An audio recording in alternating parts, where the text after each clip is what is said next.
if you ask someone to picture an ultra runner, they might well come up with that cliched stereotype of a bearded vegan weirdo jogging along at 2 miles an hour, eating homemade banana bread, looking for a bush or a toilet, as they call it.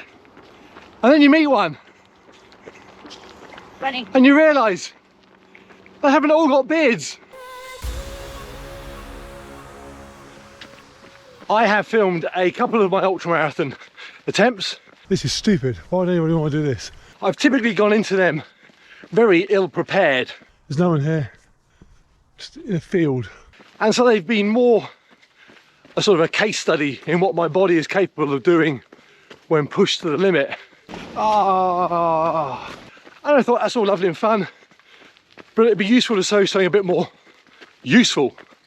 So I've got Jen into running. She's now doing her first ultramarathon.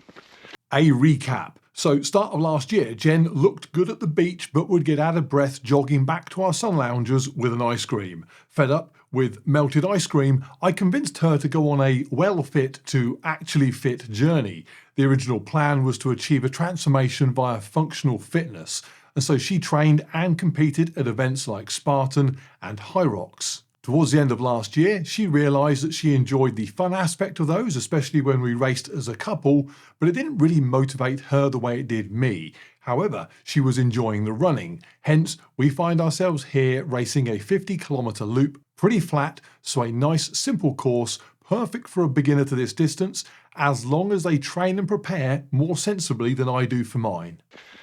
She hasn't really prepared properly either.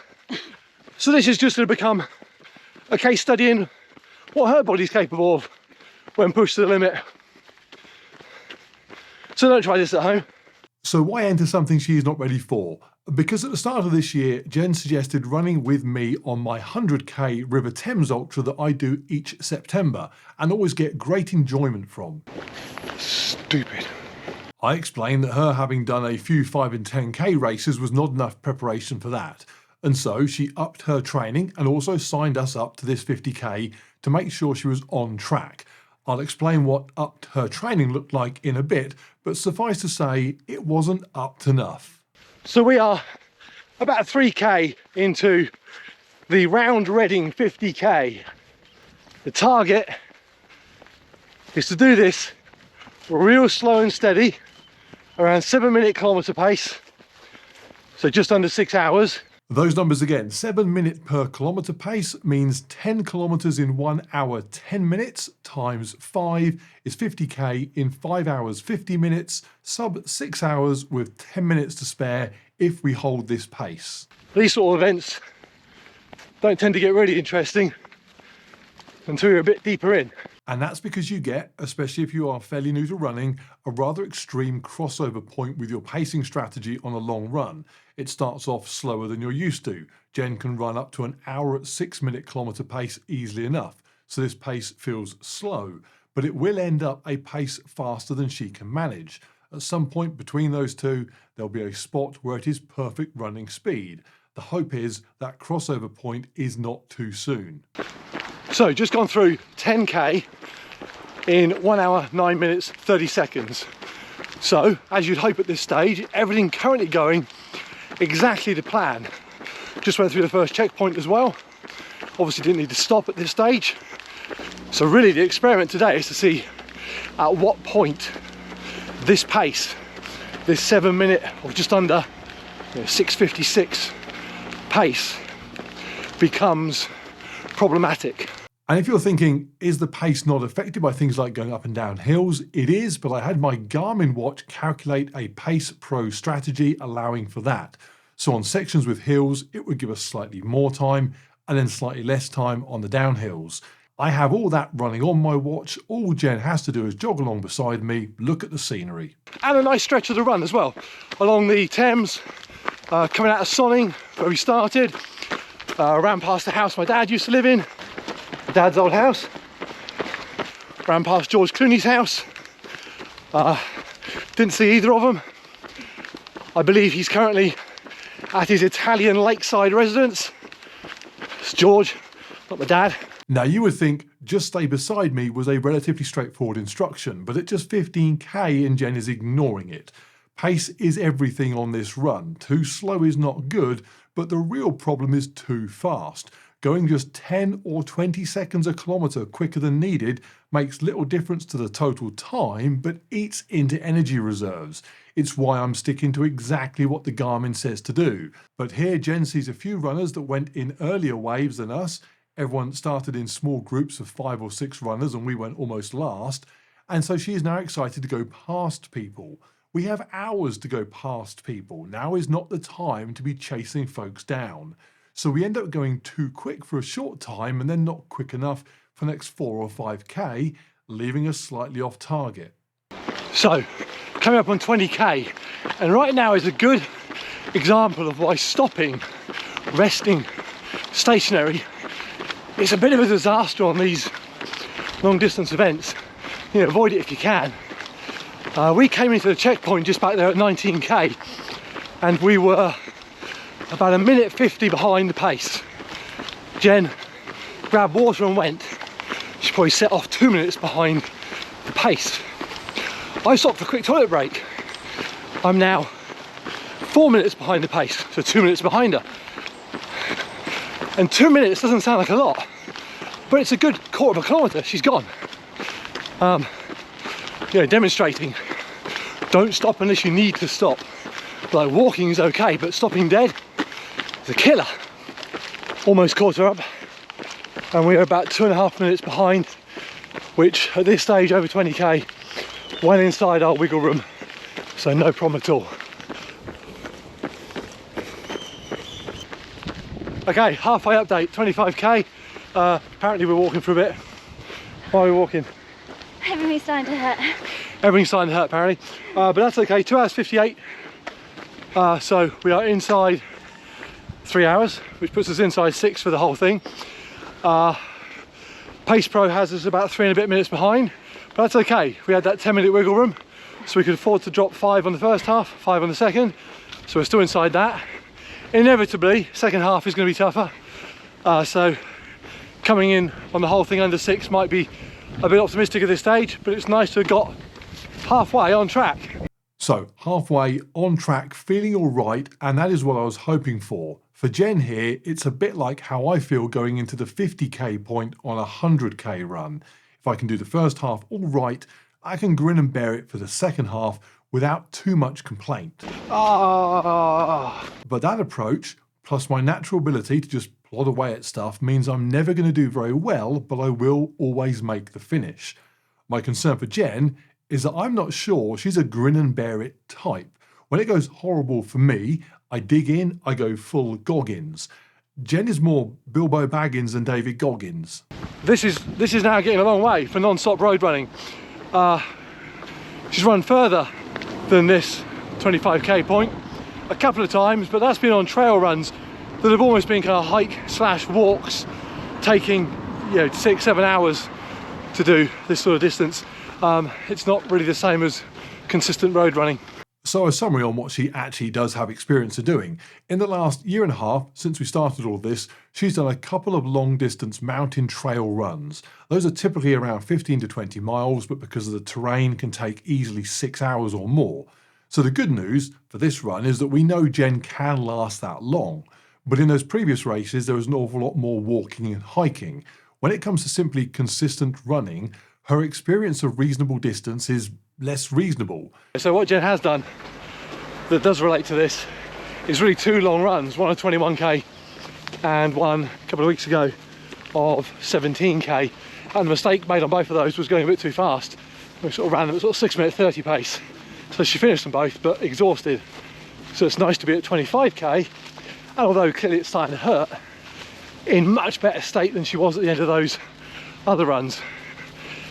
And from now on, it's kind of uncharted territory, really. We are going to see what happens. Yeah, she simply hasn't run solidly this far before. So coming up on 31k, and for the first time, we're now off track slightly, about just over 10 minutes behind. So that's our wiggle room gone. But that's okay to get to 30k. before that happened was all right, and we're still moving, and still moving okay actually. Eating lots, drinking lots. How do you feel? Ha! What's that mean? Yes, Jen's feeling good? under 20k to go. Yeah, I mean less than 20k, which is and you've done that in training, so we know we can do that. That's sports science. So 30k, and clearly we've now gone past that crossover point where the pace we set off at, which was slow, is now too fast to maintain. Almost 36k, and it's kind of going okay. Overall the pace has dropped off because there's been a couple of walks that we've had to insert and a couple of checkpoint stops. But yeah, when we're running, like now, we're going at the right pace. When it all goes wrong for me on my ultra marathons, I can't run. Toes on fire, knees are gone. Can't put my feet fast enough in front of me. Yeah, not only am I walking and rolling around the floor like a baby, when I am trying to run, it's a terrible pace. So to be at this point, 15k to go, and still able to run when we're running is nice. And Jen just said 15k to go, like no big deal. So the fact that we got 15k to go and it's just like, yeah, whatever, 15k, 3 park runs is very cool. What's be quite exciting soon, 7k, we go past 42, which is marathon. Jen's never run a road marathon, so that'll be a first. More important, it then becomes an ultra marathon. But Jen becomes an ultra marathoner. So something worth mentioning here, Jenna did not deliberately set out to train badly for this event. She had a 50k run program that she was following, her intentions were good. The reality is, she's simply very new to full-on exercise of any sort, and so doesn't really know what she doesn't know. She's also very good at just thinking, well, I'll try it. As an example, a few years ago, I joked that she should take her motorcycle licence so that we could then ride bikes across the Pyrenees. So she said, okay, let's do that. After that, I said, Africa looks nice, so we did that too. So here it was the same. She just thought, well, let's do a 50k. The problem is, learn to ride a motorbike is very fun and happens very fast, and before you know it, you're stuck in the snow on top of a mountain and laughing and joking. Not so much. Learning to run a very long way, though, is weeks and weeks, months even, of rather tedious training. Training that taught Jen she quite likes being a person capable of running between 5 and 20k, and that's about it. So her training specific to this distance never really happened. But that's okay, because the whole point of Jenna throwing herself into these activities is to see what sticks. She's gone through obstacle course racing and high rocks and now ultramarathons, and out of that will come a desire to do the occasional Spartan race, 1 or 2 high rocks events with me each year, and then plenty of 5 and 10Ks, maybe even the odd half marathon. It's actually an incredibly positive outcome to arrive at, because it's fine to decide you don't like something. Life is short, try as much as possible, but don't waste your time on what you don't want to do. With 9k to go still in this run, it's mildly inconvenient that she's realising it may not be for her, but she said nearly dying on that mountain was inconvenient too, so we're even. Okay, 41k, we're done, mentally. I'm bored now. I'm bored. Jen's in pain. I've had a stitch. She's got a stitch. Stitch 24. She had a stitch for the last 80 kilometres. We're taking a 1-minute walk break. Only saying 9k to go, we probably should finish. We probably should finish. Oh, you only got 9k. I'm in single digits. I might call an Uber.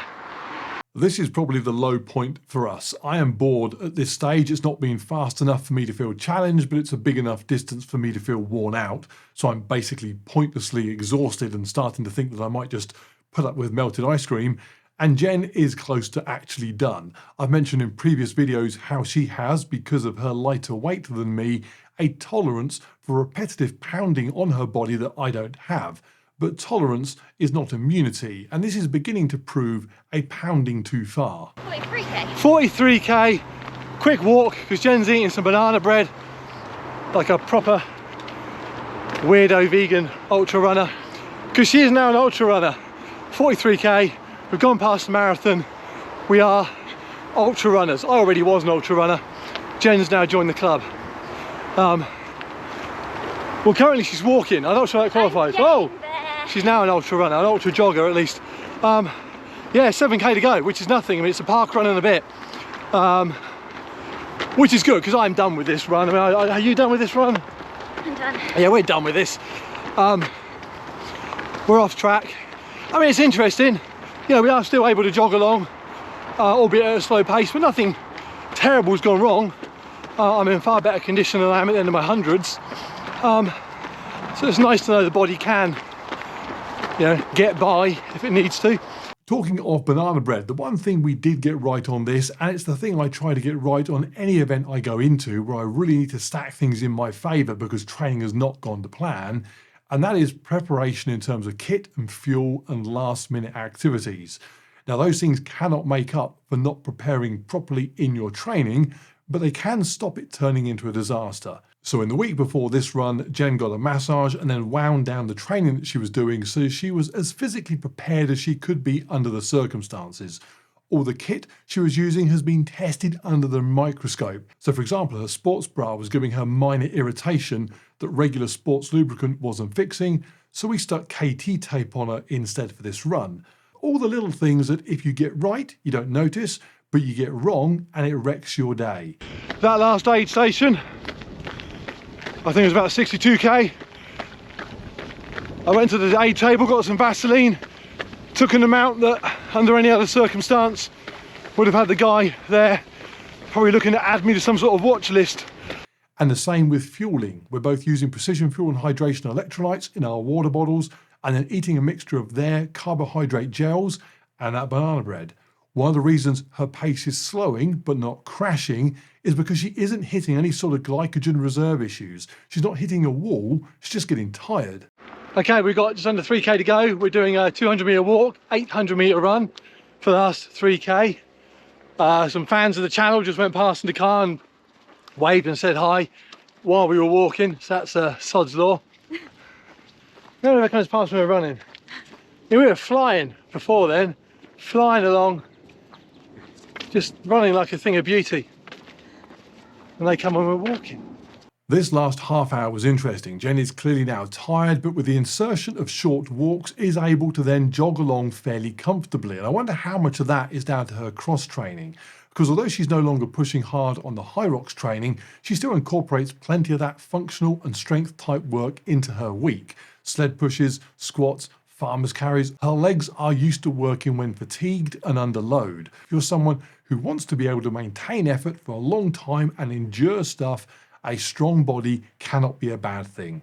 Genocide, her 800 metre run. I'm not running with her because with 3k to go, my mind just goes into, you know, wanting to tell her. No one's ever died with 3k to go. Let's crush it. Somebody might have died with 3k to go. It's unlikely. Let's push. You know, I'm thinking a few more minutes. We're at 2k to go, and then, you know, push, push, push. And that's what my mind's doing. If I vocalise that, she'll push me in front of a car. So I'm going to hold back, say those things to myself where she can't hear them, and then every now and again just jog and catch her up.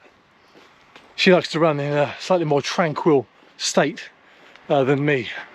I could shout from here, hearts on fire, to demonstrate the sort of response that would entice, but she might get a sudden surge of energy, run back here and kill me. Okay, it is nearly over. The end is in sight. Not literally, but it's around the corner.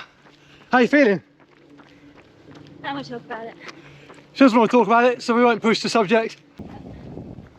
Jogging all the way. We are not walking now. Jenna's gone full Goggins. So I left her to it at the finish. Last year, couldn't do a park run without collapsing. This year, an ultra runner. Is it all thanks to me? No, be crazy to take the credit for what she's doing here and has done in training, but it's mostly down to me.